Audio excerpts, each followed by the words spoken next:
Vous avez un certificat HDS encadré quelque part dans vos locaux. Il ne mentionne pas la mémoire volatile. Nulle part. Je vais vous montrer pourquoi ça pose un problème en 2026. 3 certifications reviennent systématiquement dans les appels d'offres IA santé et IA critique en France. HDS, hébergeur de données de santé, il certifie que l'hébergeur respecte un référentiel de sécurité pour les données de santé. Ce référentiel couvre la sécurité physique des data centers, la gestion des accès, la traçabilité des opérations, la continuité de service. Ce qu'il ne spécifie pas, l'audit forensique de la mémoire volatile des LLM post-session. Ce n'était pas dans son périmètre quand il a été rédigé. Les LLM en production dans les hôpitaux n'existaient pas. ISO 27001 2022, il certifie le système de management de la sécurité de l'information. C'est un système de gouvernance, politique, processus, contrôle. L'annexe A liste les contrôles. Le contrôle A810 couvre la suppression des informations. Il ne spécifie pas les méthodes forensiques de vérification de la suppression en mémoire volatile. Secnum Cloud version 3.2, il qualifie les prestataires cloud selon le référentiel ANSI. Il couvre la souveraineté, la protection des données, la sécurité de l'infrastructure. Il ne couvre pas l'audit RAM des services LLM déployés par le client sur l'infrastructure qualifiée. Ces 3 certifications sont sérieuses, nécessaires et légitimes. Aucune ne répond à la question, après que votre LLM a traité un dossier patient, est-ce que les données sont physiquement effacées de la mémoire vive? Voici le paradoxe qui va se matérialiser en août 2026. L'AI Act article 12 impose la journalisation des événements pour les systèmes IA à haut risque. Les systèmes IA en santé sont explicitement catégorisés à haut risque. Donc l'annexe 3.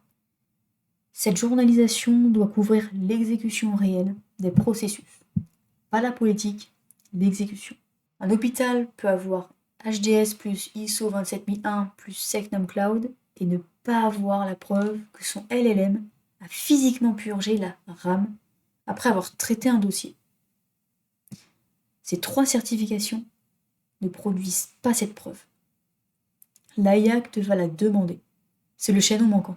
Si vous êtes DSI ou DPO dans un établissement de santé, voici la question concrète à poser à vos fournisseurs LLM cette semaine. Avez-vous un rapport forensique prouvant que votre LLM purge physiquement la RAM après chaque session de traitement de données patients? La réponse sera probablement non. Ce n'est pas un reproche, personne ne le demandait avant. À partir d'août 2026, l'AI Act va le demander indirectement. Et la CNIL peut le demander directement dans un contrôle. HDS certifie l'hébergeur, pas l'amnésie du LLM. Donc, on va passer au cas pratique. Donc, via le protocole Canary, on va pouvoir justement simuler un système IA et savoir si, oui ou non, ces données, on va les retrouver ou justement elles vont être détruites. Donc, on va commencer par taper et faire l'audit RAM. Donc, hop, on fait ça. Scanalyst-audit-engine / démo S3 / certification.py. Donc le protocole se lance. Le protocole qui, je rappelle, est en 4 phases. Phase A, phase B, phase C et phase D, le scan de la mémoire vive. Donc, on va décortiquer tout ça ensemble. Dans les grandes lignes, effectivement, donc certification active du système cible, HDS, ISO 27001, Secnum Cloud, iTrust, CSF. Ok, donc on a déjà tout ça, ok. Aucune de ces certifications ne spécifie l'audit forensique de la mémoire volatile des LLM. Donc pour la phase B, on va effectivement injecter des jetons canaries, précisément 8.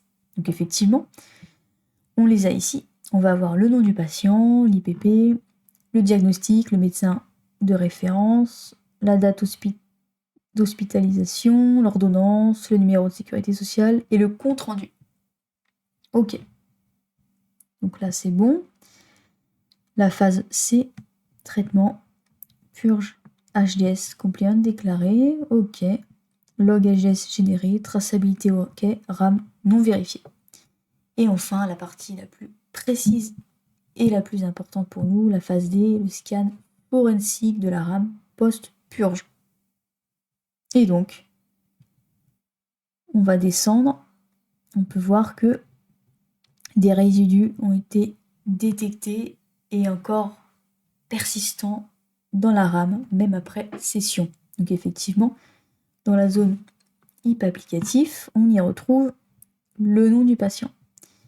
Pour la page cache, on y retrouve le diagnostic. Là, on peut voir la zone swap, elle est propre, aucun résidu détecté.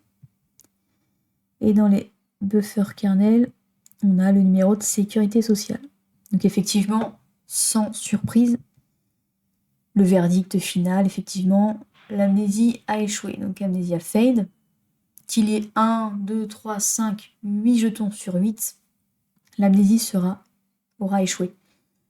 Une amnésie confirmée aura systématiquement 0 et rien que 0 résidu trouvé. Minimum 1 pour l'amnésie échouée.